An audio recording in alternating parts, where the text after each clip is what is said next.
Bakit ba tayo takot na takot maging honest sa feelings natin? Kasi minsan natatakot din tayong masira yung connection natin sa isang tao. Pwede. Pero alam mo, feeling ko hindi yan totoo. Actually, hindi siya totoo.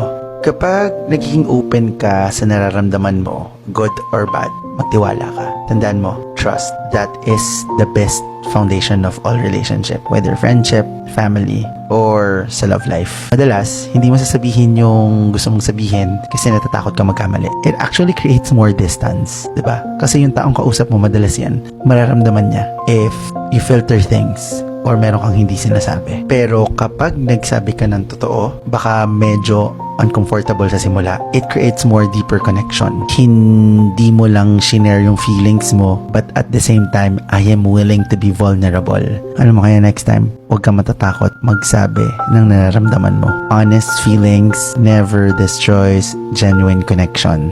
They actually build it stronger. And in the end, yun pa yung mas tatagal. Kasi punong-puno sila ng trust, ng understanding, at totoong respeto. Be brave, be honest, and always build something real.